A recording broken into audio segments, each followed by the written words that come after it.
Ромай, бүгінгі әкиятім Бүре малайы Рәшит дип атала. Бұрын заманда түгел, бүгінгі заманда яшәгән ди булган ди Рәшит исемле бүре малайы. Ул бик бай гаиләдән икән. Әтисе шәһәрдә зур җитәкче булып эшли ди. Гаиләдә бер генә бала була ул. Шуңа күрә аны әти-әнисе кечкенәдән иркәләп кенә үстерәләр. Нәрсә тели, шуны алып бирәләр. Көн саен диярлек яңа кием.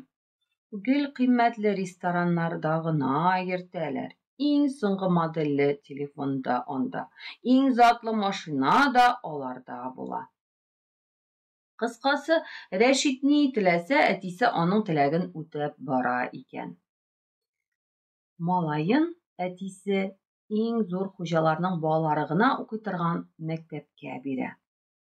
Гел үзенә генә игътибарны җәлеп итәргә яраткан бүре малайы монда калганнардан артык әллә ни аерылмый. Үзен башкалардан өстенрәк, бик текә итеп күрсәтәсе килә аның. Ямьсез сүзләр кыстырып сөйләшә башлый.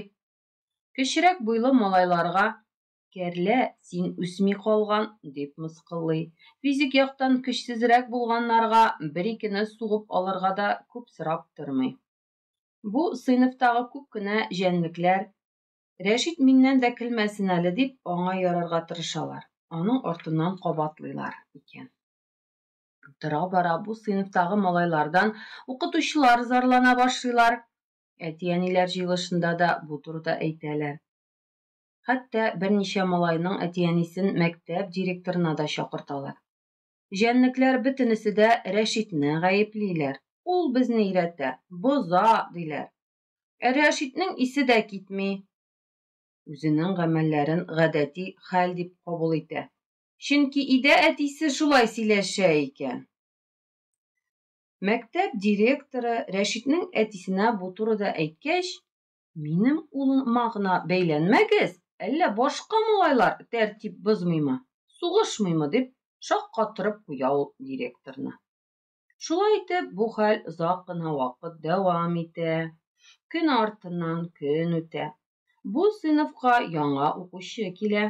Мирза исемле юлбарыс малай икән ул. Беренче көннән үк Мирза бу сыйныфта үзенә яңа дуслар таба.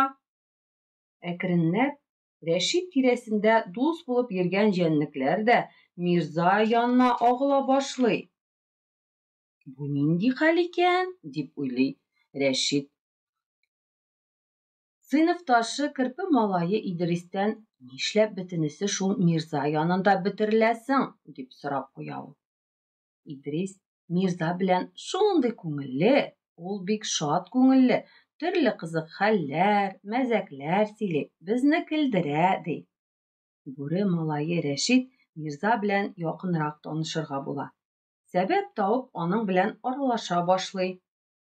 Икенче класста гына укыса да, Мирзаның сөйләм теле бик бай була. Төрле ситуацияларны уен аша гына шишә белә ул. Мирза актерлык осталыгы мәктәбенә йөрергә дә вакыт таба икән. Мирзаның сыйныфташлары да ул уйнаган спектакльләрне карарга, театрга килә башлыйлар. Аларда сәнгать кешеләренә хөрмәт уяна. Күбесенең театр геройларының хис-тойгыларын, хәләт кичерешләрен тасвирлый беләселәре килә. Үзләре теләп Мирза укыган актерлык осталыгы мәктәбенә язылалар. Ул балалар арасында Рәшит тә була. Театрда шөгыльләнгән балаларның кызыксыну сәләтләре, мөмкинлекләре үсә. Балалар яңа белемнәр алырга ашкыналар. Театр аларга үз максатларына ирешергә дә ярдәм итә. Шуның белән әкиятем тәмам, Ромай. Димәк, кем арбасына утырсаң, шуның җырын җырларсың. Татар халык мәкале. Ромай? Балам йоклап та киткән икән. Тәмле төшләр сиңа, улым.